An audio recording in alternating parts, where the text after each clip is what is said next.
نحمده ونستعينه ونستغفره ونعوذ بالله من شرور أنفسنا ومن سيئات أعمالنا من يهده الله فلا مضل له ومن يضلله فلا هادي له وأشهد أن لا إله إلا الله وحده لا شريك له وأشهد أن محمدا عبده ورسوله يا أيها الذين آمنوا اتقوا الله حق تقاته ولا تموتن إلا وأنتم مسلمون يا أيها الناس اتقوا ربكم الذي خلقكم من نفس واحدة وخلق منها زوجها وبث منهما رجالا كثيرا ونساء واتقوا الله الذي تساءلون به والأرحام إن الله كان عليكم رقيبا يا أيها الذين آمنوا اتقوا الله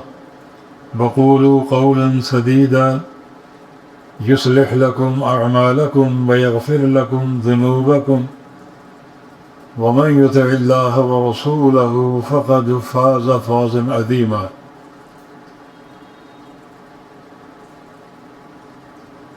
اللهم صل على محمد وعلى آل محمد كما صليت على إبراهيم وعلى آل إبراهيم إنك حميد مجيد اللهم بارك على محمد وعلى آل محمد كما باركت على إبراهيم وعلى آل إبراهيم إنك حميد مجيد سبحانك لا علم لنا إلا ما علمتنا إنك أنت العليم الحكيم رب اشرح لي صدري ويسر لي أمري واحلل عقدة من لساني يفقهوا قولي أعوذ بالله من الشيطان الرجيم من همزه ونفخه ونفثه بسم الله الرحمن الرحيم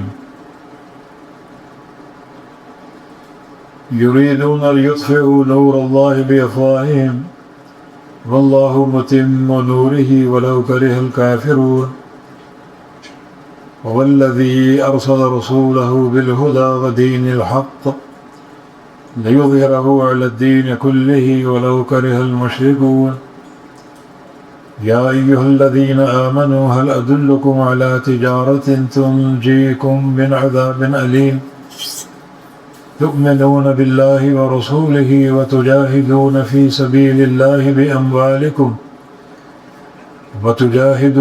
سبيل الله بأموالكم وأنفسكم ذلكم خير لكم إن كنتم تعلمون يغفر لكم ذنوبكم ويدخلكم جنات تجري من تحتها الأنهار ومساكن طيبة في جنات عدن ذلك الفوز العظيم وأخرى تحبونها نصر من الله وفتح قريب يا أيها الذين آمنوا كونوا أنصار الله كما قال عيسى ابن مريم للحواريين من أنصاري إلى الله قال الحواريون نحن أنصار الله فآمنت طائفة من بني إسرائيل وكفرت طائفة فأيدنا الذين آمنوا على عدوهم فأصبحوا ظاهرين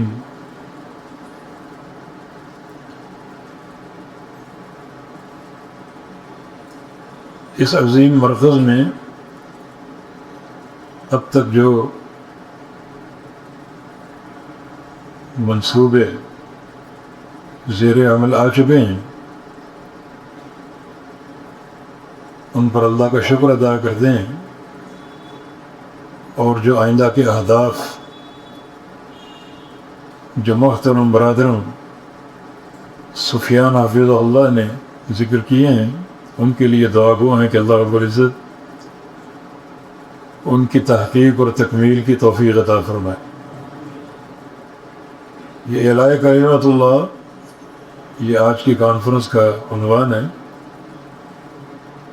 اعلاء یہ بلندی سے ہے، علو سے ماخوذ ہے، بلند کرنا۔ کلمت اللہ اللہ کا کلمہ یعنی اللہ کا دین، یا کلمہ لا الہ الا اللہ جو کہ پورے دین کی اساس ہے. یہ دین بلندی کے لیے ہے، غالب ہونے کے لیے ہے، مغلوب ہونے کے لیے نہیں ہے. کہیں اگر مغلوبیت کا شکار ہے تو ہماری نالائقی کی وجہ سے. الاسلام یعلو ولا یعلی علیہ، اسلام بلند ہوتا ہے، اونچا ہوتا ہے، اس پر کوئی چیز اونچی نہیں آتی. ہر چیز پر غالب ہے، ہر دین پر غالب ہے. یہ اسلام کا مزاج بھی ہے، اور اسلام جو اللہ کا دین ہے پسندیدہ،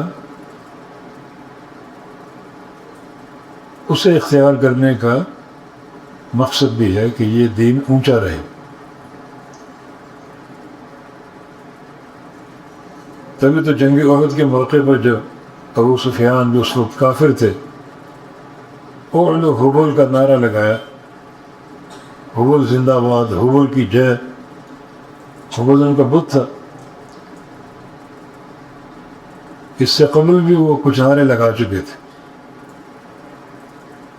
کیونکہ شیطان نے افواہ پھیلا دی تھی کہ نبی علیہ السلام شہید ہو گئے. تو وہ دھاڑ دلکار رہے کہ کیا محمد صلی اللہ علیہ وسلم زندہ ہیں؟ فرمایا کہ جواب نہ دو اس کو. ابو بکر صدیق زندہ ہیں؟ فرمایا کہ جواب نہ دو. عمر بن خطاب زندہ ہیں؟ فرمایا کہ جواب نہ دو.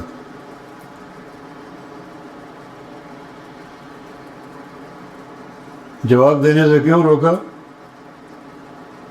آپ جاننا چاہتے تھے کہ کفار کی نظروں میں سب سے زیادہ کون چپتا ہے. انہوں نے 3 نام لیے، رسول اللہ صلی اللہ علیہ وسلم کا، ابو بکر صدیق اور عمر بن خطاب رضی اللہ عنہ. جیسے آج کے دور میں بھی یہ 2 شخصیتیں سب سے زیادہ لوگوں کو چبھتی ہیں، دلوں کی خراش لگی ہوئی. پھر اس نے چوتھا نعرہ لگایا، اعلو حبل. پہلے بات اپنی شخصیات کی تھی، ذاتیات کی تھی. اب معاملہ خالق اور مالک کی شان اور اس کے علو مکان کا، حبل کی جائے. اب جواب دو اس کو. جہاں رب تعالیٰ کی توحید میں لوگ قدغن لگائیں گے وہاں خاموشی جائز نہیں. اب جواب دو. یا رسول اللہ کیا کہیں؟ قولوا اللہ اعلی و اجل. اللہ اعلیٰ ہے، سب سے اوپر. اس کا علو 3 طرح کا ہے. ایک علو مکان، اس کا مقام اس کا عرش ہے جس پہ وہ مستوی ہے، اس کا محتاج نہیں. یہ اس کی شان ہے،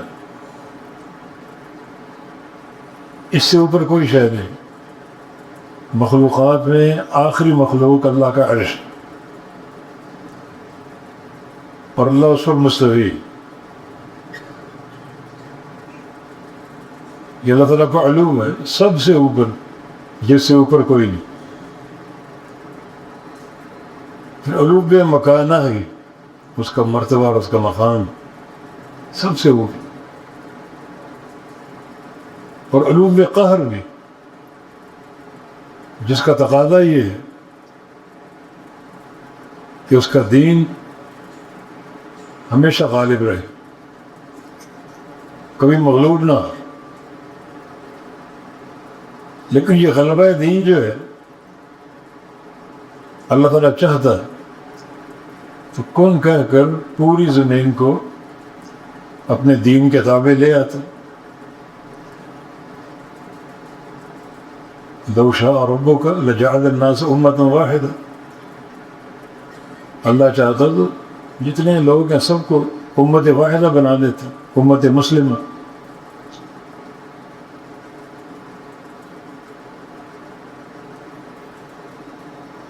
جیسے آسمان پہ اس نے سارے ملائکہ کو امت واحدہ بنا دی، کوئی فرشتہ اللہ کی ایک سرے منہ نافرمانی کا بھی تصور نہیں کر سکتا۔ لا یعصون اللہ ما امرهم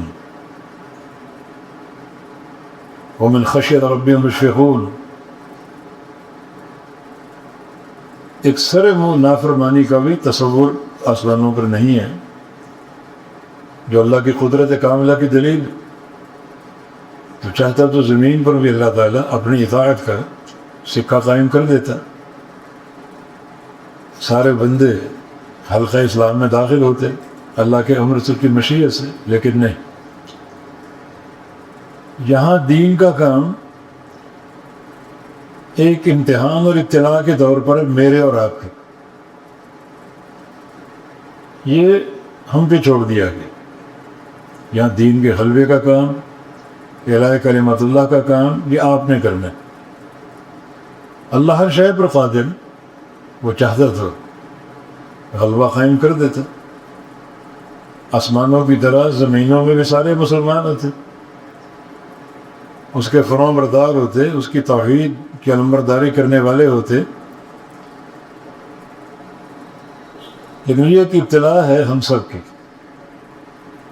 کہ غلبہ دین کا کام کون کرتے، اعلاء کلمت اللہ کا کام کون کرتا ہے، کون اللہ کے دین کا داعی بنتا ہے اور اس زمین کی پشت پہ اللہ کا نظام قائم کرتا ہے۔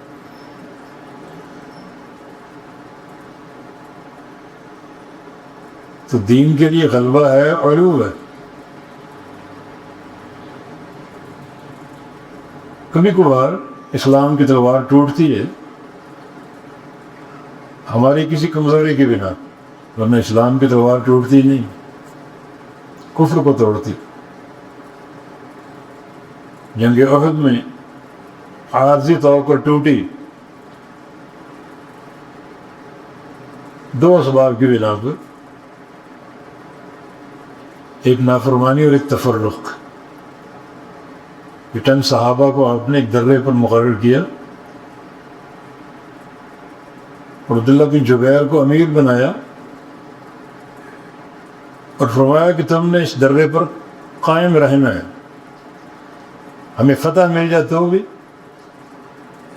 دشمن ہم پر غالب آ جائے، ہماری بوٹی بوٹی کر رہا ہو تو بھی اس درے کو نہیں چھوڑنا۔ جب دیکھا کہ فتح ہو چکی، کفار میدان سے بھاگ گئے، انہوں نے کہا اب یہاں کھڑے ہونے کا مقصد نہیں ہے کوئی، ہم بھی نیچے اترے، جا کے مال غنیمت جمع کریں۔ یہاں غلط فہمی دور کر لیجیے کہ وہ دنیا کے حریص تھے کیا کہ ہم بھی مال جمع کریں، ہم بھی مال لوٹیں۔ کچھ ہمارے مدبر سیاستدان اس کو لوٹ مار کہتے ہیں، جیل میں آج کل۔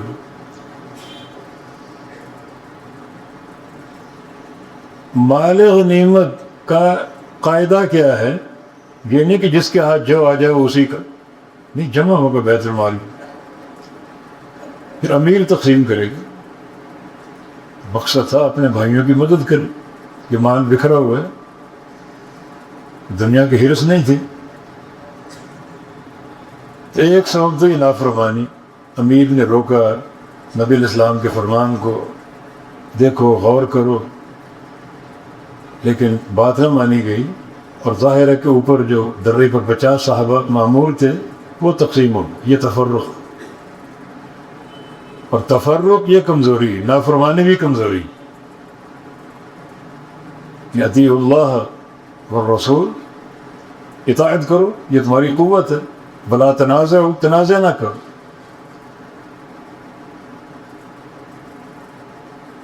ورنہ کمزور ہو جاؤ، فتفشلوا وتذهب ريحكم۔ قوت اللہ رسول کی اطاعت میں ہے، اور اگر نافرمانی کرو گے اور تفرق اختیار کرو گے تو یہ کمزوری۔ ہماری طاقت ہمارے دشمن کی کمزوری ہے.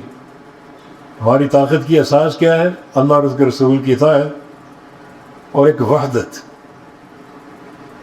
یہ دو چیزیں عارضی طور پہ وہاں مفقود ہوئیں اور شکست کا منہ عارضی طور پہ دیکھنا پڑا. خالد بن ولید اس وقت کافر تھے، پیچھے جان کر دیکھا درہ خالی ہے، واپس پلٹے، درے پر وہ قابض ہو گئے اور وہاں سے تیر اندازی شروع کی جو صحابہ کی توقع میں بھی نہیں تھی. اور صحابہ میدان سے باہر نکلے، میدان چھوڑ کے بھاگے نہیں. بھاگنا تب ہوتا ہے جب گھروں میں چلے جاتے، چھپ جاتے.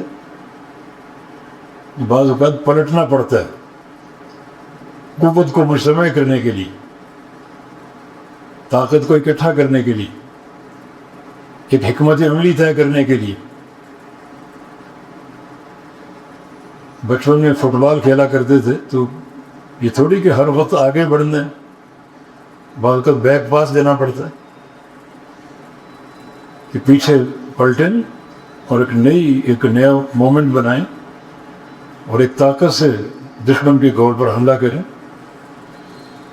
تو یہ کوئی عیب نہیں. پھر اللہ نے اس شکست کو فتح میں بدل دیا. تو یہ ایک سبب اس عارضی شکست کا. یا پھر یوم حنین کچھ کبر آ گئے، اذا اعجبتکم کثرتکم.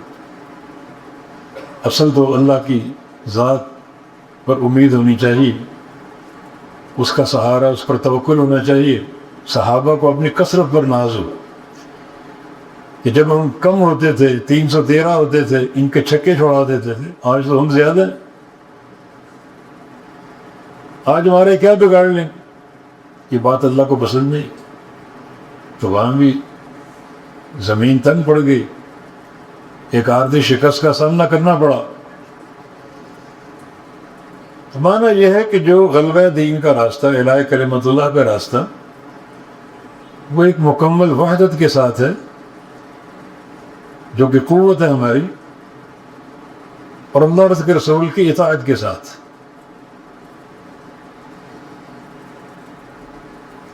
یہ مشن انبیاء کو سونپا گیا، اللہ کے دین کو آگے پہنچانے کا، زمین پر غالب کرنے کا، جب اللہ توفیق دے، اور اعلاء کلمت اللہ کا. انبیاء کو کیوں سونپا گیا؟ جیسے نبی علیہ السلام کا دور تھا، بالکل آپ وسائل سے بالکل محروم، تنگ دستی کی زندگی، فقر و فاقہ، غربت. مشن اللہ اپنے دین کا کسرا اور قیصر کو دے دیتا. بڑی طاقت تھی ان کے پاس، دنیا کے سونے اور چاندی کے مالک تھے وہ، بڑی سپاہ تھی، بڑی فوج تھی. یمن میں ابرا تھا، اس کے ہاتھیوں کا لشکر جو ناپید ہو چکا. کسی طاقتور شخصیت کا انتخاب ہو جاتا، لیکن نہیں، نبی علیہ السلام کا انتخاب کیوں کیا؟ جب در مسعود کا قول مسعود احمد میں کہ ان اللہ نظر الی قلوب العباد فوجد قلب محمد من خیر قلوب العباد فاصطفاه لرسالته. جب نبی کی بعثت کا وقت آیا تو اللہ تعالیٰ نے بندوں کے دلوں کو دیکھا، تو اللہ نے کیا دیکھا کہ پوری دنیا میں، پوری کائنات میں سب سے پاکیزہ، مجلہ اور مصفہ دل جس شخصیت کا ہے، اس کا نام محمد ہے صلی اللہ علیہ وسلم. سب سے پاکی. تو غلبہ دین کا کام کوئی ذل و کنجو لوگ نہیں کرتے، انبیاء کرتے ہیں، یا پھر وہ لوگ جن کا عقیدہ، جن کا منہج نبیوں جیسا. کیا دین کھیل ہے کیا کہ جو چاہو اب سوچو، جو چاہو اب کرتے پھرو، اپنے اسٹیجوں پہ جس کو چاہو بلاؤ، ہماری طاقت بڑھے گی، تعداد بڑھے گی. یہ کون سا منہج ہے؟ اہل بدعت سے بغلگیر ہونا، مسکراہٹوں کے تبادلے کرنا. اسلام کو کیا سمجھے وہ کہ لولا لنگڑا ہے کہ اس کو اہل بدعت کا ٹیکہ چاہیے ان کا سہارا چاہیے. اتنا کمزور اللہ کا دین. کیا دین کا غلبہ تمہارے ہاتھوں میں ہے کہ جو چاہو سوچو، جو چاہو کرو، جو چاہے منہج اختیار کر لو، جس بدعتی کا چاہے قرب اختیار کر لو، جس بدعتی کی چاہے نقالی کر لو؟ اللہ نے انبیاء کا انتخاب کیوں کیا؟ اعلاء کلمت اللہ کے لیے اور غلبہ دین کے لیے، کہ لوگوں یہ کام انبیاء کا ہے، جو عقیدے میں، منہج میں، دل کی صفائی میں، تقوی میں، اپنے دور میں سب سے اعلیٰ اور سب سے پسندیدہ یہ کام انبیاء کرتے ہیں، یا پھر وہ لوگ کریں گے جن کا عقیدہ، منہج، خلق، عمل، اخلاص انبیاء جیسا ہو.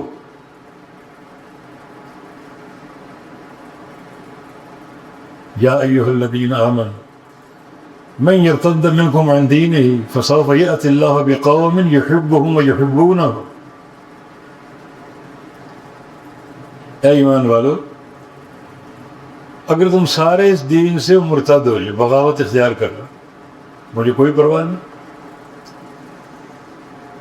سارے باغی اور طاغی بن جاؤ، میرے سامنے سینہ تان کے کھڑے ہو جاؤ، دین سے بغاوت اختیار کر لو، کوئی پرواہ نہیں. ہم اپنے دین کو غالب کرنے پر قادر ہیں، دوبارہ غالب کرتے ہیں. اس وقت پوری دنیا مرتد ہو گئی، جائے دوبارہ دین کو غلبہ دیں گے. اعلاء کلمت اللہ فرمائیں گے. کیسے؟ یہ کام کن کہہ کر بھی ہو سکتا ہے. اللہ قادر ہے ایک لمحے میں. ان یشاء یذہبکم ویأتی بخلق جدید وما ذلک علی اللہ بعزیز. جتنی دنیا موجود ہے، اللہ چاہے ایک لمحے میں سب کو مٹا دے، اسی لمحے ایک نئی دنیا بسا دے. یہ کوئی مشکل نہیں اللہ کے. اللہ کن کہہ کر بھی اس اصلاح پر قادر ہے، اس وقت غلبے پر قادر ہے. لیکن اللہ تعالیٰ اس کام کے لیے، کیونکہ یہ کام میرا آپ کا امتحان ہے. اللہ ایک قوم کا انتخاب کرے گا، ایک قوم کو لائے گا. اس قوم کی خوبی کیا ہے؟ کیا وہ قوم اس کے پاس کثرت تعداد ہوگی؟ نہیں. کثرت وسائل سے مالا مال ہوگی؟ نہیں. اونچا بیت المال ہوگا؟ نہیں. کیا اس قوم کے پاس کیا ہوگا جو نشت ثانیہ کا کام کرے گی، غلبہ دین کا کام کرے گی، کفار کے چھکے چھڑا دے گی، شرک کی تفنید کر دے گی، قلع کما کر دے گی؟ اس کے پاس کیا ہوگا اس قوم کے پاس؟ نہ تعداد کا ذکر، نہ وسائل کا ذکر، نہ مال کا ذکر، نہ اسلحے کا ذکر. ہاں، یحبہم ویحبونہ. اس قوم کو اللہ سے محبت ہوگی اور اللہ کو اس قوم سے محبت ہوگی. بس.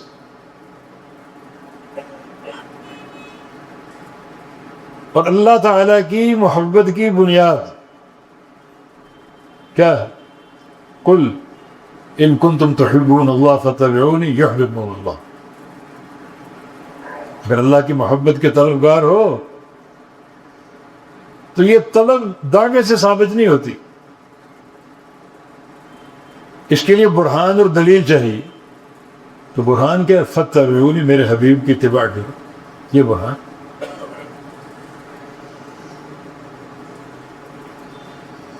میرے نبی کی اتباع کر لو گے تو تم تو گھر سے نکلے تھے محب بننے کے لیے، اللہ کا محب بننے کے لیے، لیکن میرے محبوب کی اتباع کر لو گے یحببکم اللہ، تو اللہ کے محبوب بن جاؤ.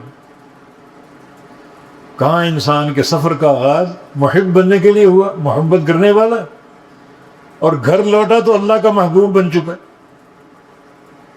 اساس کیا ہے؟ فاتبعونی، اللہ کے رسول کی اتباع. تو رسول کی خالص اتباع کون کر؟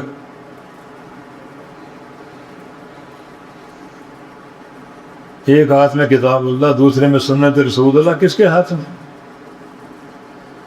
وہ کون سی جماعت ہے؟ لا تزال طائفۃ من امتی قائمۃ علی امر اللہ. میری امت کا ایک طائفہ اللہ کے امر پر قائم ہوگا، اللہ کے امر پر، کسی شخصیت کے امر پر نہیں، کسی امام یا پیر کے امر پر نہیں، باپ دادا کے امر پہ نہیں، قوم برادری کے امر پر نہیں، قائمۃ بامر اللہ، اللہ کے امر پر قائم۔ یہ طائفہ منصورہ، فرقہ ناجیہ، جنتی گروہ۔ اللہ کے بندو، اگر کتاب و سنت کے دلائل تمہیں متاثر نہیں کر رہے، یہ تو مشاہدے کی چیز ہے۔ دنیا میں دیکھو اللہ کے امر پر قائم کون لوگ ہیں، کون ہیں وہ جن کے ہاتھ میں کتاب اللہ اور سنت رسول اللہ؟ نہ کوئی تقلید شخصی ہے، نہ اس بنیاد پر یہ مناظر ہے۔ یہ آج کے حلال یہ پر طلاق ثلاثہ پر چل رہے ہیں، آپ فتوے دے رہے ہیں، لوگوں کو ملا رہے ہیں، ان کو تکلیف ہوتی ہے کہ یہ فتوے جو ہیں ہمارے حلالے پر اثر انداز ہے۔ یہ سینٹر کہاں سے ہیں؟ وہ بند ہو جائے۔ یہ میڈیا پر میں نے خود ایک بندے کے الفاظ سنے کہ میں اب تک 700 حلالے کر چکا ہوں، یہ بند ہو جائے۔ تم فتوے دو گے طلاق ثلاثہ، خاندانوں کو جوڑو گے، ہمارے سینٹر بند ہوں گے، حلالے پھر ہم کیسے کر پائیں؟ یہ دین ہے کیا؟ دین بے غیرتی سکھاتا ہے؟ التیس المستعار، وہ سانڈ ہیں جو ان سینٹروں پر بیٹھے ہوئے ہیں، ان سے مال بھی لیتے ہیں اور منہ کالے بھی کرتے ہیں۔ ان کثیر من الاحبار والرہبان لیأکلون اموال الناس بالباطل ویصدون عن سبیل اللہ۔ وہی تصویر، دین کے بھی ڈاکو، دنیا کے بھی ڈاکو، مال بھی تھیائیں گے، غلط کاریاں بھی کریں گے، دین سے بھی دور کریں گے۔ تو قائمۃ بامر اللہ کون ہے؟ اللہ کے امر پر قائم۔ اسی طائفہ نے غلبہ دین کا کام کرنا ہے، اعلاء کلمت اللہ کا۔ یہ ہر ایک کا کام نہیں ہے، یہ ہر ایک کی زبان کے الفاظ جچتے نہیں ہیں۔ یہ اعلاء کلمت اللہ کے، جس کے پاس واقعتاً کلمت اللہ ہے، اللہ کی توحید ہے، توحید خالص، نبی علیہ السلام کی اطاعت ہے، سچی غلامی ہے، یہ کام ان کا ہے۔ اعلاء کلمت اللہ میں پہلے نفی ہے، شرک کی نفی، پہلے بت خانوں کو توڑنا۔ وہ نقطہ توحید سمجھ میں آ تو سکتا ہے، ذہن میں ہو بت خانہ تو کیا کہی۔ ایک شرک کرنے والا شرک کی تفنید کیسے کر سکتا؟ ایک بدعتی انسان بدعت کا قلع کما کیسے کر سکتا؟ اقامت توحید ان لوگوں کا کام ہے جو توحید کے زیور سے آراستہ ہے۔ اقامت سنت ان لوگوں کا کام جو سنت رسول صلی اللہ علیہ وسلم پر قائم ہیں، اس کا فہم رکھتے ہیں، اس کا شوق رکھتے ہیں، جذبہ رکھتے ہیں، وہ سنت کو قائم کریں۔ ایک مشرک انسان سے شرک کی تفنید کی توقع ہی نہیں، ایک بدعتی انسان سے بدعت کی تفنید کی توقع ہی نہیں کہ وہ سنت کو قائم کر سکے۔ یہ اعلاء کلمت اللہ پہلے تعین کرو کہ یہ کام کس نے کرنا، جس کے پاس کلمت اللہ ہے وہی اس کو غالب کرے، اس کے غلبے کا کام کرے گا۔ تو پھر یہ ذمہ داری میری آپ کی، میری آپ کی ذمہ داری۔ اس کے لیے آؤ، سب سے پہلے اخلاص نیت۔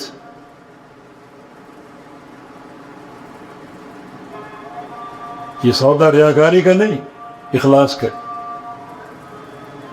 یہ پورا دین دین اخلاص ہے۔ یہ چھوٹی سی زندگی ہے، اس کو اخلاص سے بھر لو۔ چھوٹی سی زندگی، اس کو اخلاص سے بھر لو۔ میں چھوٹی اس لیے کہہ رہا ہوں کہ جو ہماری طلب ہے وہ جنت ہے، اور جنت اللہ کا بہت مہنگا سودا ہے. الا ان سلعۃ اللہ غالیہ، خبردار اللہ کا سودا بہت مہنگا اور بہت ہی قیمتی. نبی علیہ السلام کے حدیث میں موضع صوت فی الجنت خیر من الدنیا وما فیہا، ایک بالش جنت کی پوری دنیا سے قیمتی، پوری دنیا وما فیہا. دنیا کے خزانے، ثروتیں، دولتیں ایک طرف ہوں، ساری آپ کو مل جائیں، ساری بیچ دو، کتنا سرمایہ آپ کے پاس آئے گا، وہ سرمایہ اللہ کو پیش کر دو کہ یا اللہ یہ سارا لے لو، جنت کا ایک بنش مجھے عطا فرما دو، وہ سودا پورا نہیں ہو. وہ پوری دنیا اس کی قیمت بن ہی نہیں سکتی. تو اتنا قیمتی ٹھکانہ، یہ جو چھوٹی سی زندگی اس میں حاصل ہو سکتا ہے. یہ عمر کافی، یہ زندگی کافی. اعمار امتی ما بین 60 الی 70 سنہ وقل من یجوز ذلک، یہ امت کی عمریں 60 اور 70 سال کے درمیان. 70 سال کے حصے کو بہت کم لوگ عبور کریں گے، اس سے قبل لوگ مر جائیں گے، فوت ہو جائیں گے. تو چھوٹی سی عمر جو ہے اتنی قیمتی دولت کو حاصل کرنے کے لیے کافی. اللہ تعالیٰ فرمایا ام حسبتم ان تدخلوا الجنہ ولما یأتکم مثل الذین خلوا من قبلکم مستهم البأساء والضراء وزلزلوا حتى يقول الرسول والذین آمنوا معه متى نصر اللہ. تو کیا سمجھو جنت میں یوں ہی داخل ہو جاؤ گے؟ کبھی گوشہ تنہائی میں بیٹھ کے سوچا کہ تم نے جنت کے لیے کیا کیا ہے؟ نہیں. جب تک سابقہ قوموں کی مثالیں تمہارے بیچ پیدا نہیں ہوں گے جنت میں داخلہ ممکن نہیں. تو اتنا مہنگا اور قیمتی سودا، چھوٹی سی عمر. صحیح بخاری میں نبی علیہ السلام کی حدیث ہے کہ لو ان امرأة من نساء اہل الجنہ اطلعت على الارض لأضاعت ما بین السماء والارض. ایک جنت کی حور زمین پر آ جائے تو زمین سے آسمان تک پوری کائنات کو روشن کر دے. ایک حور. وَلَمْ مَلَأَتْ مَا بَيْنَهُمَا رِيحًا، اور آسمان اور زمین کے مابین جتنا یہ حصہ ہے پورا خلا اس کو خوشبو سے بھر دے. ایک حور. اتنی قیمتی جنت یوں ہی مل جائے گی. ہاں اخلاص کی طرف آؤ. ایک قول ہے میمون مہران العودی علماء تابعین میں سے، ابن مسعود کے شاگرد تھے رضی اللہ عنہ، ان کے خاص شاگرد تھے. ان کا ایک قول ہے کہ ان اعمالکم قلیلہ، تمہارے اعمال تھوڑے، تمہارے اعمال تھوڑے ہیں. 60 70 سال کے 100 سال کے عمل کچھ نہیں. فَأَخْلِصُوا هَذَا الْقَلِيلِ، ان تھوڑے اعمال کو اخلاص سے بھر دو. اخلاص کا حسن پیدا کرو، اخلاص کی خوبصورتی ان میں پیدا کرو. اخلاص جو ہے نا وہ تھوڑے عمل کو بڑا بنا دے گا، مضبوط کر دے گا. شیخ الاسلام نے جو 2 مثالیں دی ہیں، ایک فاحشہ عورت جس نے پیاسے کتے کو پانی پلایا، اللہ نے اس کو معاف بھی کر دیا، جنت کا داخلہ بھی دے دیا، اور بقیہ عمر کو منہج تقویٰ پر قائم بھی کر دیا. مطلب اتنا ایک چھوٹا سا عمل، اتنی بڑی جزا. اس میں عمل کے ساتھ اخلاص کار فرما. اس وقت دیکھنے والا کوئی نہیں تھا، مانے اس عمل میں ریاکاری نہیں تھی، دکھاوے نہیں تھی. دوسرا وہ شخص جو جنت میں لوٹ پوٹ ہو رہا ہے، صحیح مسلم کی حدیث. اور جنت میں کیسے گیا؟ اذن نحاح عن الطریق، راہ چلتے ایک موذی شے کو، تکلیف دہ شے کو اس نے ٹھوکر مار کے ہٹا دیا، کانٹے دار جھاڑی کو ہٹا دیا، اللہ نے اس کو جنت دے دی. یہاں بھی اخلاص کا فرما. دیکھنے والا کوئی نہیں تھا، یہ نیکی اللہ کی رضا کے لیے تھی. اخلاص کی طاقت. عمل چھوٹا ہے بظاہر، مگر اتنا بڑا کیسے ہو گیا؟ اخلاص کی طاقت سے. تو اس چھوٹی عمر کو، ان چھوٹے اعمال کو اخلاص سے بھر دو.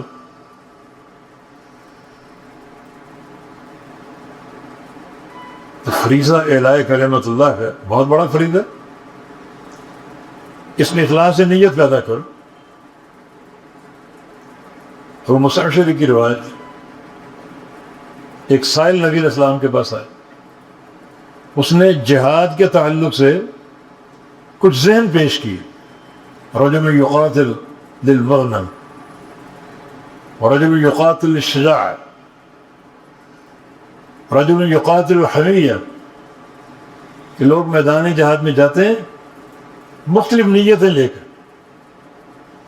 کسی کی نیت ہے میری شجاعت کی دھاک قائم ہو جائے، بہادری کے لوگ چرچے کریں، میری شان میں لوگ نغمے گائیں، مجھے تمغے ملیں، دنیا میں شہرت ہو. یہ ایک نیت ہے. دوسری نیت کیا ہے؟ عصبیت، لسانیت، قبیلے کی عصبیت. تیسری نیت کیا ہے؟ مال غنیمت، مال مل جائے. ای ذالک فی سبیل اللہ، اللہ کی راہ میں کون ہے جس کا جہاد قابل قبول؟ آپ نے اس سوال کی طرف توجہ نہیں. ایک قاعدہ کلیہ بیان کر دی. اس حدیث کو علماء نے جوامع الکلم میں شمار کی ہے تحصیل کے طور پر. ایک قاعدہ کلیہ، من قاتل لتکون کلمۃ اللہ العلیٰ فہو فی سبیل.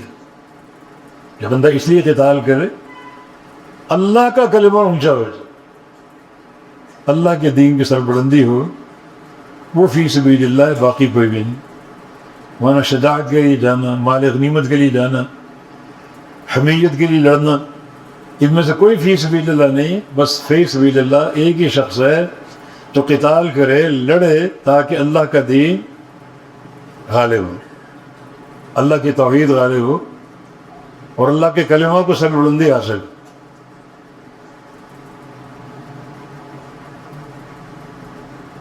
اس سے دو باتیں سامنے آتی واضح طور پر. ایک تو اعلاء کلمت اللہ کے لیے جہاد کی بڑی اہمیت، لیکن جہاد ایک ولی الامر کے تحت ہوگا. تو بندہ اپنی مرضی سے نہیں کر سکتا، ولی الامر کے تحت.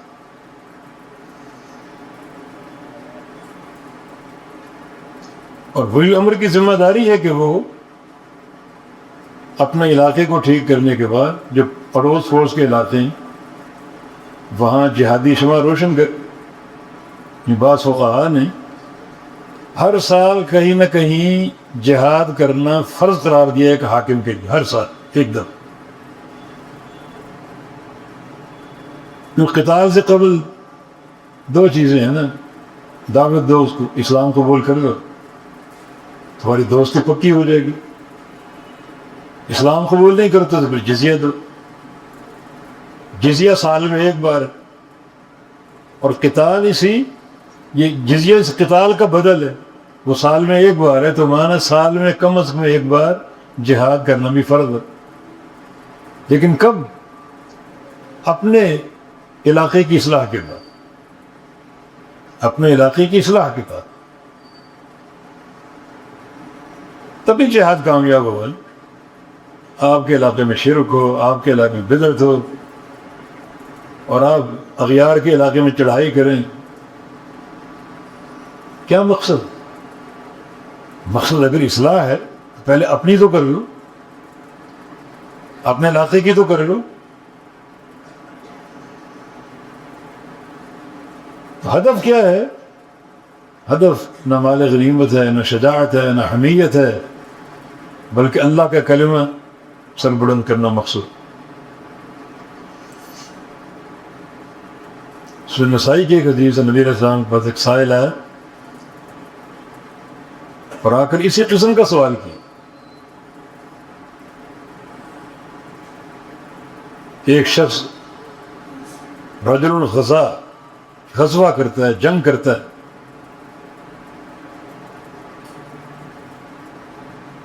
ناموری کے لیے اور اجر کے لیے. یلتمس الاجر والذکر، اجر بھی چاہتا ہے اور اپنی ناموری بھی چاہتا ہے. یہ نیت اس کی دونوں بالکل مخلوط اور مکس ہے. اس کو کیا ملے گا؟ فرمایا کہ لا شیء لہ، کچھ نہیں ملے گا،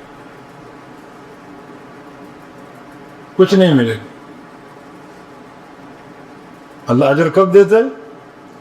اس عمل پر، اس جہاد پر، ما کان خالصا لہ وابتغی بہ وجہہ، جو اس کے لیے خالص ہو اور اس کی رضا جوئی مقصود. ان مخلوط نیت بھی نہیں چلے گی، صرف اللہ کی رضا، اصل اللہ کی رضا، اصل دین کا غلبہ، اعلاء کلمۃ اللہ. اس کے بعد جو باقی مقاصد ہوتے ہیں ان کے جوادیت میں جو فقہا کے پاس سے ہیں، مگر جو اصل مقصود کی ذات ہے وہ اللہ کے کلمے کی سربلندی اور اس کے دین کی سربلندی. اور یہ وہ راستہ ہے جو غلبہ دین کا انتہائی قوی اور قیمتی راستہ ہے. تبھی ہجرت کے بعد جہاد فرض ہوا اور اسلام کا پیغام کہاں کہاں تک پہنچ گئے. اور خلفاء راشدین کے دور میں لاکھوں مربع میں علاقے فتح کر لیے گئے. یہ جہاد کی برکات ہے، مگر اساس جو ہے وہ اعلاء کلمۃ اللہ ہے، اخلاص نیت. تو اعلاء کلمۃ اللہ کے لیے جو بھی کام کرو گے، اخلاص نیت اس کی بنیاد ہے، اس کی اساس ہے. ایک طریقہ اور ہے اللہ کے کلمے اور اس کے دین کی سربلندی کا، اور وہ طریق دعوت ہے. یہ بھی ایک اہم راستہ ہے، اس کو جہاد کبیر کہا گیا. جہاد کبیر،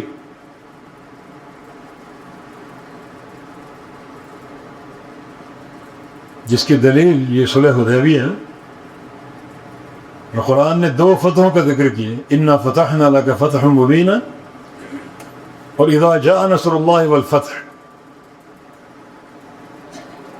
انا فتحنا لک فتحا مبینا، یہ بھی فتح ہے. اور یہاں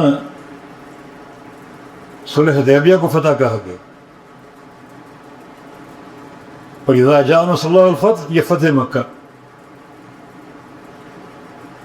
حدیبیہ کا معاہدہ بھی فتح ہے اور مکہ یہ بھی فتح ہے. حدیبیہ فتح کیوں ہے؟ یہ برا بن عازب کا قول ہے کہ تم سمجھتے ہو مکہ فتح، مکہ فتح ہے، ہم سمجھتے ہیں کہ حدیبیہ فتح ہے. کیونکہ جب صلح حدیبیہ ہوئی 10 سال کے لیے جنگ نہ کرنے کا معاہدہ ہو گیا، راستے محفوظ ہو گئے، یہ دعوت کے راستے کھل گئے. اس سے قبل لوگ اسلام قبول کرنا چاہتے تھے لیکن مشرکین مکہ کے ڈر سے گھروں سے نکلتے نہیں تھے، اسلام قبول نہیں کرتے تھے، ان کی تکلیف اور اذیتوں کا ڈر تھا. اب 10 سال جنگ نہ کرنے کا معاہدہ ہو گیا، مانا راستے کھل گئے، دعوت کے راستے ہموار ہوئے. یہ فتح سے دعوت کے راستے ہموار ہو گئے اور اسلام کہاں کہاں پھیلا، کہاں کا اسلام کا پیغام پہنچا.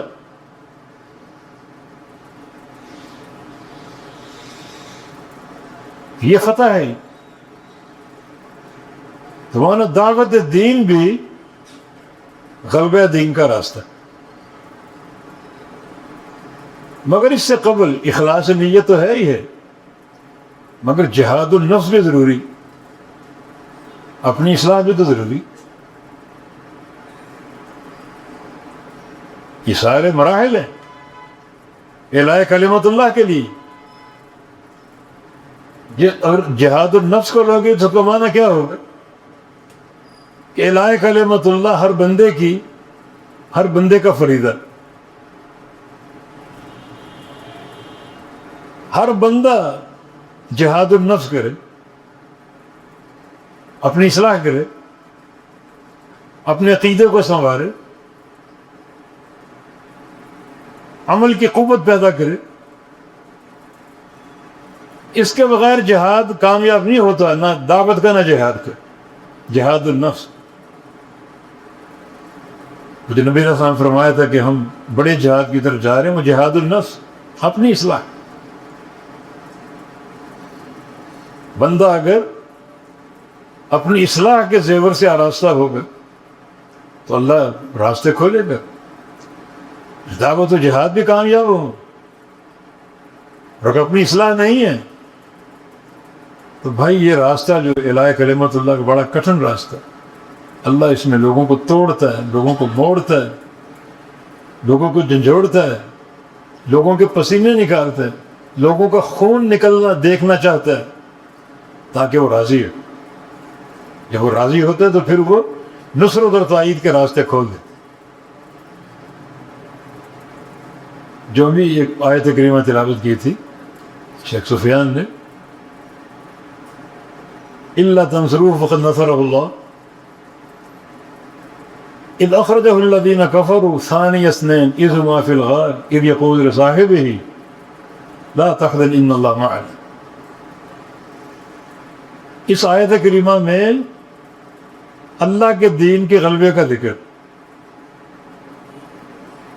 کفار کے دین اور ان کے کلمے کی اہانت، اس کی تذلیل، مغلوبیت اور شکست کا ذکر. اور مناسبت کیا ہے؟ مناسبت یہ سفر ہجرت. سفر ہجرت کی اساس کیا ہے؟ اس ہجرت سے قبل کیا تھا؟ یہ ساری تیاری الہ کلمت اللہ کے لیے. یہ ایسا کام نہیں کہ محض ایک نعرے سے ہو جائے.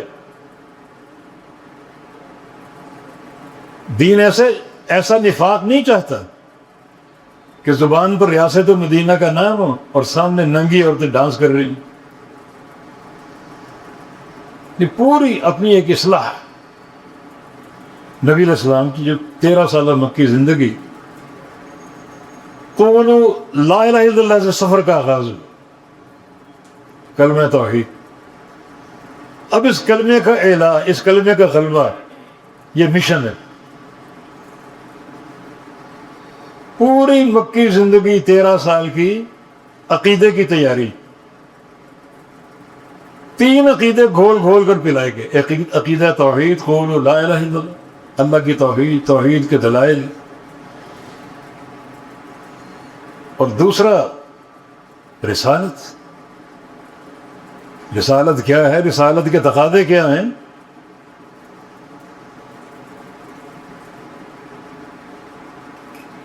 نبی پر ایمان لانا اور آپ کی رسالت کو ماننا، اس کی حقیقت کیا ہے؟ اس عقیدے کو بھی بڑی قوت کے ساتھ بیان کیا گیا کہ آپ اللہ کے رسول ہیں، آپ کی رسالت کو مانو. رسالت کو ماننے کا معنی آپ کی فوری اطاعت کرو. اس کے بغیر کچھ نہیں.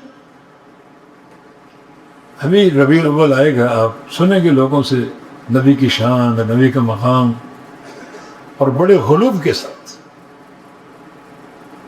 یہاں تک کہنے والے کہتے ہیں کہ وہی جو مستوی عرش تھا خدا ہو گئے، اتر پڑا مدینے میں مصطفیٰ ہو. اللہ عرش و مستوی تھا، جب نبی کی بعثت کا وقت آیا تو اللہ خود مصطفیٰ بن کر زمین پر آ گئے. یہ شان ہے یا کفر ہے؟ کوئی اس سے بھیانک کفر ہو سکتا ہے؟ ابو جہل کا کفر بھی یہاں کان پکڑ لو. فرعون کے کفر کے بھی کان کاٹ دیا آپ نے. عرش خالی ہے. ایسا غلو، یہ شان نہیں. نبی کی شان رسالت کے عقیدے کو سمجھنا اور ماننا. رسالت کے عقیدے کا معنی آپ کی اطاعت ہو، سچی اطاعت. آپ کو رسول مانو، رسول مان لیا، سب کچھ مان لی. شاف روز جزا ہیں، صاحب مقام محمود ہیں، لواء الحمد آپ کے ہاتھ میں ہوگا، سارے انبیاء آپ کے جھنڈے تلے ہوں گے، سید ولد آدم ہے، ساری شان حق ہے۔ آپ کو رسول مان لو، سب کچھ مان لو، کیونکہ یہ ساری شان اس لیے کہ آپ اللہ کے رسول۔ مقام محمود آپ کو حاصل ہوگا کیوں؟ کیونکہ آپ اللہ کے رسول ہیں۔ شفاعت کبریٰ آپ کو ملے گی کیوں؟ کیونکہ آپ اللہ کے رسول ہیں۔ لواء الحمد آپ کے ہاتھ ہوگا کیوں؟ کیونکہ آپ اللہ کے رسول ہیں۔ سید ولد آدم آپ ہیں کیوں؟ کیونکہ آپ اللہ کے رسول ہیں۔ ساری شان آپ کے رسول ہونے کے تابع ہے۔ تو یہ مقام رسالت سمجھایا گیا لوگوں کو یہ 13 سال میں، اور عقیدہ آخرت، تاکہ آخرت کی تیاری کریں، آخرت سے ڈر جائیں، قیامت سے ڈر جائیں۔ یہ پوری جو ایک مکی زندگی کی 13 سال ہے، یہ عقیدے کی تیاری۔ ہجرت کا معاملہ آ گیا، یہ صحابہ نے تکلیفیں برداشت کی، شدائد جھیلے، سختیاں جھیلی۔ بلال حبشی ہیں، عمار ابن یاسر ہیں، ان کے بوڑھے باپ یاسر ہیں، ان کی والدہ سمیہ ہیں، کس قدر جھنجھوڑا گیا، گرم کوئلوں کو لٹایا گیا، گرم ریت پر لٹا کر بھاری سلیں سینے پر کی گئی، کھولتا وہ پانی ڈالا گیا جسم پر۔ اور صحابہ کا سبق، یہ سب تیاری، اعلاء کلمت اللہ کی تیاری۔ اللہ آزماتا ہے جن بندوں نے غلبہ دین کا کام کرنا ہے، اعلاء کلمت اللہ کا کام کرنا ہے، ان کا صبر کیسا، ان کی عظیمت کیسی، ان کی استقامت کیسی۔ اور یہ لوگ کامیاب تھے، عقیدے کے فہم میں کامیاب تھے، عقیدے کے تمسک میں کامیاب تھے، عقیدے کی استقامت میں کامیاب تھے، حتیٰ کہ سفر ہجرت کیا ہے؟ یہ بھی ایک بڑی ابتلا، ترک وطن، گھر بار چھوڑنا، تجارتیں چھوڑنا، حتیٰ کہ خونی رشتے تک توڑ دیے گئے۔ باپ نے بیٹے کو چھوڑ دیا، بیٹے نے باپ کو چھوڑ دیا، بھائی نے بھائی کو چھوڑ دیا، بیوی نے شوہر کو، شوہر نے بیوی کو، تجارتیں چھوڑ دیں، کاروبار چھوڑ دی، اپنا دین بچانے کے لیے، عقیدہ بچانے کے لیے ہجرت مدینہ اختیار کی۔ یہ بڑا امتحان تھا۔ اب اللہ ذکر کر رہا کہ کفر کا کلمہ نابود ہوگا، اور جو کلمہ توحید ہے اس کی بلندی۔ جس جماعت نے یہ کام کرنا ہے وہ جماعت آزمائی گئی، اس جماعت کے لیے شاباش۔ یہ مکہ کے 13 سال ان کی عظیمت اور صبر و استقامت کے سال تھے، مدینہ کے 10 سال ان کے عمل اور قبول کے سال تھے۔ الیوم اکملت لکم دینکم، یہ آیت کریمہ تکمیل دین کی صحابہ کے سینوں پر تمغہ امتیاز ہیں۔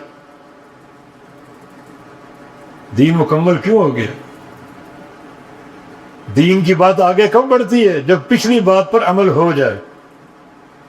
احکام آتے گئے، صحابہ قبول کرتے گئے، قبول کرتے گئے، قبول کرتے گئے، حتیٰ کہ دین مکمل ہو گئی۔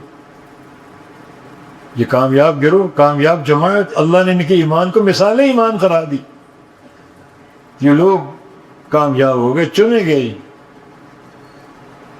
اب یہ سفر ہجرت میں اللہ رب العزت کفار کے کلمے کے نابود ہونے کا، ان کے ذلیل ہونے کا، ان کے ٹوٹنے کا، ان کے شکست و ریخت کا ذکر کر رہا ہے، اور جو کلمہ توحید اور کلمہ اسلام اس کے غلبے کا۔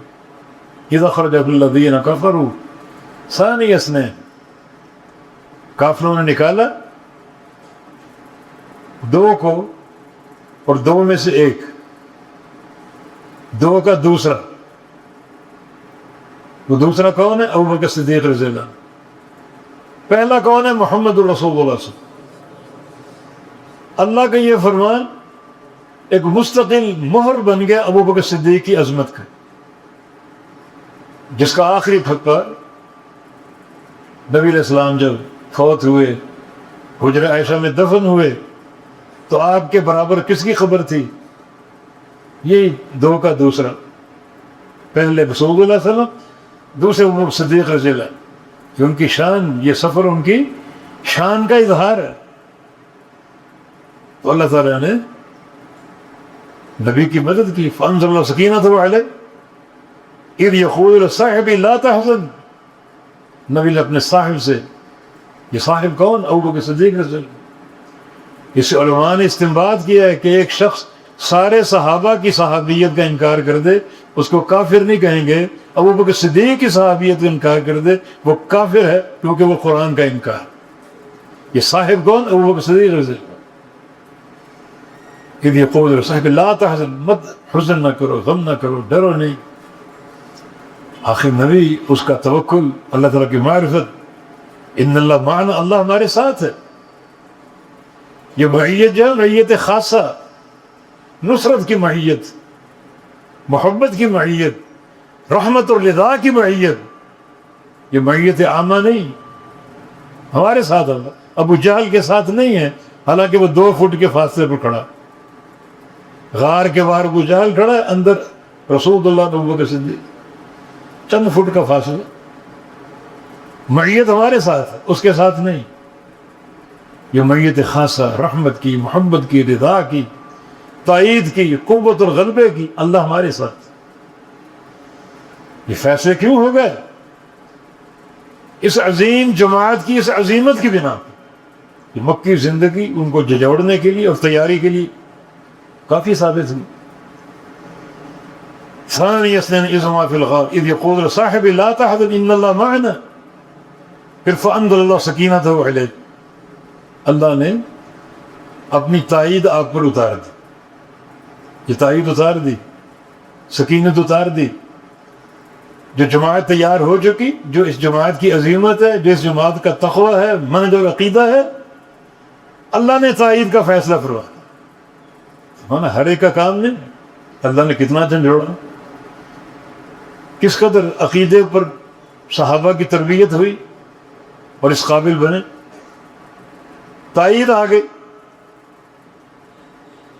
وَأَيَّدَهُ بِجُنُودٍ لَّمْ تَرَوْهَا، اور اللہ نے تائید کر دی، مدد کر دی ایسے لشکروں کے ساتھ جس کو تم نے دیکھا نہیں. یہ ملائکہ کے لشکر، یہ ملائکہ تمہارے ہم رکاب ہوں گے، تمہاری مدد کریں گے. اور پہلے وہ ایمان، وہ تربیت، وہ مکی زندگی کی تربیت، یہ سب کچھ اللہ نے دیکھا. اور پھر وہ فیصلہ،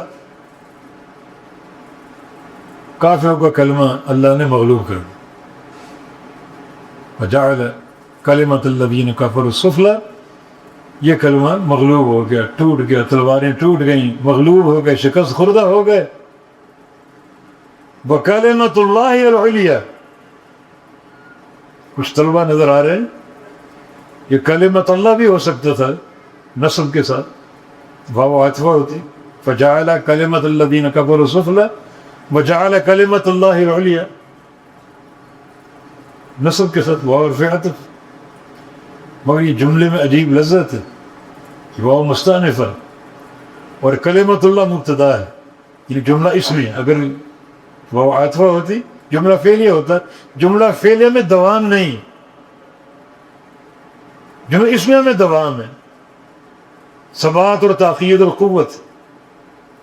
اللہ نے ایک خبر دے دی، مستقل خبر، پورے دوام کے ساتھ خبر کہ کلمت اللہ العلیٰ، اللہ کا کلمہ، اللہ کا دین، اللہ کی توحید یہی غالب ہے، یہی غالب. پوری تاکید اور حسر کا انداز ہے. یہ مستقل فیصلہ ہے، اس کو تو غالب ہونا چاہیے. غلبہ کیسے ہو؟ ہماری ذاتی اصلاح سے. غلبہ کیسے ہو؟ ہمارے داعیانہ کردار سے. غلبہ کیسے ہو؟ ہمارے مجاہدانہ کردار سے، قیام عدل سے. اور جہاد میں جو شعبے ہیں، جہاد زبان کے ساتھ بھی جو دعوت ہے، جہاد مال کے ساتھ بھی. جن کو اللہ نے مال دیا وہ تجوریاں کھول دیں، اللہ کی راہ میں مال سے جہاد کریں. اس تجارت کو بارے میں فرمایا اس لیے کوئی گھاٹا اور نقصان نہیں. هل ادلکم علی تجارۃ تنجیکم من عذاب الیم، ایک تجارت بتائیں تمہیں. دنیا میں تجارتیں کرتے، تجارت میرے ساتھ بھی کر لو. دنیا کی تجارتیں بڑی محدود سی، کسی کی تجارت ایک چھوٹی سی دکان علاقائی سطح پر، کوئی اور آگے بڑھ کے کسی بڑے شہر میں دکان کھول لیتے، اور کسی کی تجارت جو ہے وہ مال لانے کی اور سپلائی کی، اور ایک شہر سے دوسرے شہر تک، کسی کی تجارت ایک ملک سے دوسرے ملک تک۔ یہ تجارت اس جہان کی اگلے جہان کے ساتھ، دنیا کی تجارت آخرت کے ساتھ، عذاب علیم سے بچانے کے لیے۔ تؤمنون باللہ ورسولہ، پہلے عقیدے کی بات ہے، ایمان باللہ، توحید، رسول پر ایمان، رسول کی رسالت، رسول کی اطاعت، رسول کی تصدیق، اور پھر وہ تجاہدون فی سبیل اللہ باموالکم وانفسکم، اور اس کی راہ میں جہاد، اپنے مالوں کے ساتھ، اپنی جانوں کے ساتھ۔ یہ ذمہ داریوں کی تقسیم ہے۔ جہاد کرو مال کے ساتھ، جہاد کے مال کے ساتھ، جان کے ساتھ، زبانوں کے ساتھ، اپنے کلام کے ساتھ، اپنی تحریر کے ساتھ، سب جہاد کے شعبے۔ اس میں اللہ تعالیٰ نے غلبے کے وعدے کیے، مغفرت کے بھی، جنت کے داخلے کے بھی، اور پھر جو چیز آپ کو دنیا میں مزہ دے گی، خوشی دے گی، نصر من اللہ، اللہ کی مدد، فتح قریب، اور قریبی فتح، مگر اس تیاری کے ساتھ، اس تیاری میں استقامت ہو، استقلال ہو۔ تو اس کا معنی غلبہ دین کا کام، اعلاء کلمت اللہ کا کام ہر بندے کا، کم از کم اپنی اصلاح سے آغاز کر دیں، اپنی اصلاح سے، اپنے گھر کی اصلاح سے۔ ایک حدیث پر عمل کر لو، انشاءاللہ پوری مملکت کی اصلاح ہوگی۔ وہ مروا اولادکم بالصلاۃ وهم ابناء 7 واضربوهم علیہا وهم ابناء 10۔ بچہ 7 سال کا ہو، اس کو مسجد لاؤ، نماز کا حکم دو، محبت سے، پیار سے۔ لیکن 10 سال کی عمر تک نماز نہ پڑھے، سستی کرے، اس کی سرزنش کرو۔ یہ ذمہ داری ہر گھر میں، ہر ماں باپ کی۔ تو اس دعوتی عمل سے آغاز تو کرو، کیونکہ اس کے بغیر اعلاء کلمت اللہ کے راستے کھلیں گے نہیں، مسدود ہے۔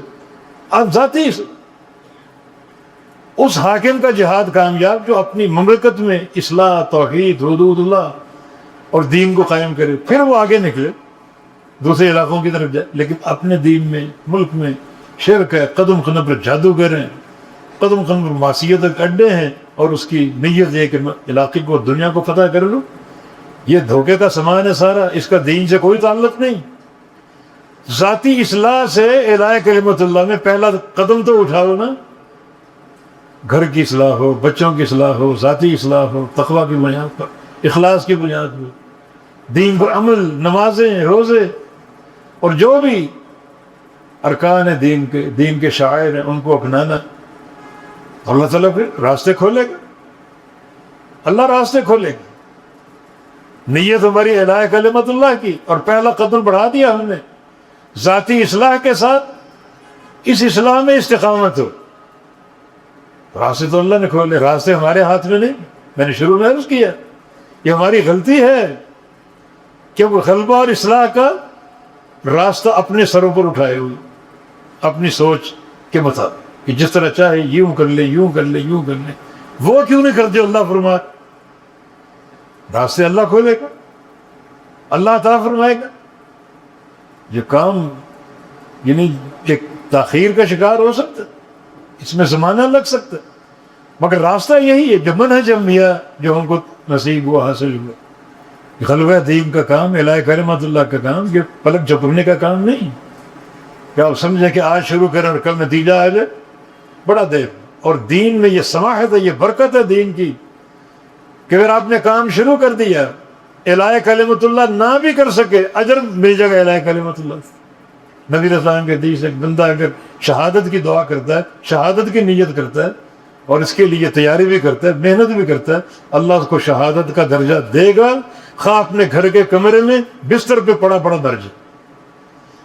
جب ایک قدم بڑھا دیا اپنی اصلاح کی نیت سے اور اقامت دین کی نیت سے، ایک قدم اٹھا دیا، تو پھر موت جلدی آ گئی۔ دین اسلام میں اجر نتیجے پر نہیں ملتا، کوشش پہ ملتا۔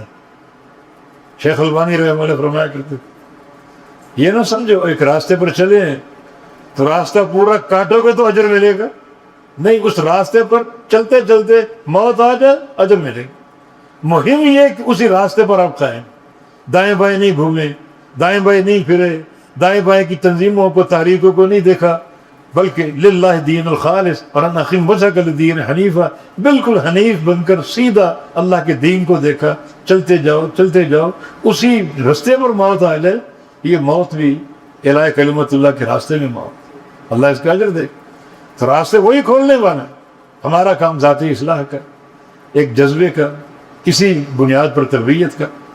یہ جو ادارے ہیں جن کا ایک تعارف آج ہمارے سامنے آیا، بہت سے ان کے مقاصد ہیں، بہت سے ان کے اہداف ہیں، اور یہ ادارہ یعنی تعلیم کے ساتھ تربیت کا بھی انتظام کر رہے۔ صبح ہم نے شرکت کی مرکز مدینہ والوں کے پروگرام میں، یہ نیشنل ہائی وے پر ان کو ایک 8 ایکڑ کے پلاٹ پر ایک ادارہ مقائم کرنے جا رہے ہیں۔ اب تک تقریباً ہزاروں طلبہ ان کے متعلقین ہیں، اور آگے ہزاروں بلکہ لاکھوں طلبہ کی وہ تربیت کریں، لیکن ذہن میں نیت کیا ہو کہ اس ٹیم سے ہم نے الہ کلمت اللہ کا کام لینا، غلبہ دین کا کام لینا۔ یہ انہی کا کام، ہر ایک کا کام نہیں ہے، یہ انبیاء کا کام، یہ اس شخص کا کام ہے جس کا عقیدہ، منہج، خلق انبیاء جیسا ہو۔ یہ ہر ایک کا کام نہیں۔ تو اللہ تعالیٰ وہ اخلاق سنبھالنے کی توفیق دے، وہ اخلاق پیدا کرنے کی توفیق دے جو واقعتاً اللہ کے دین کے غلبے میں امید و معاون ثابت ہوتے ہیں۔ اور یقیناً یہ بڑا ایک اہم مشن اور راستہ ہے۔ ہم نے انبیاء کا راستہ چنا، انبیاء کا راستہ اختیار کیا، تو ان کے اخلاق کو اپنا کر، ان کے کردار کو اپنا کر، ان کے عقیدے کو اپنا کر اس مشن پر رواں دواں رہیں اور گامزن رہیں۔ اللہ پاک توفیق دینے والا۔ دعائیں ساتھ ساتھ ہوں، غلبہ دین کے لیے دعائیں بڑی ان کے امیر عمر بن خطاب رضی اللہ عنہ 42 بلکہ 24 لاکھ مربع میل کے علاقے کے فاتح ہیں۔ جب کوئی لشکر روانہ کرتے، رات کو لشکر ترتیب دے دیتے کہ کل صبح تم نے فجر پڑھتے روانہ ہو جانا، اور کہتے میں رات اس لیے تم سے مانگ رہا ہوں کہ رات عمر کو دعا کرنے دو تمہاری کامیابی کے لیے۔ رات بھر دعا کرتے، پھر لشکر کو بھیجتے۔ بعض اوقات آتے، فرماتے کہ ایک رات اور جو عمر کو اور مہلت دو، عمر اور دعا کرنا چاہتا ہے، اور دعا کرنا۔ تو دعا سلاح المومن، یہ ہتھیار ہے ہمارا۔ یہ بھی اس کا ایک بڑا نمایاں کردار الہ کلمت اللہ میں بالتوفیق باذن اللہ تعالی۔ اقول قولی ھذا واستغفر اللہ لی ولکم واخر دعوانا ان الحمد للہ رب العالمین۔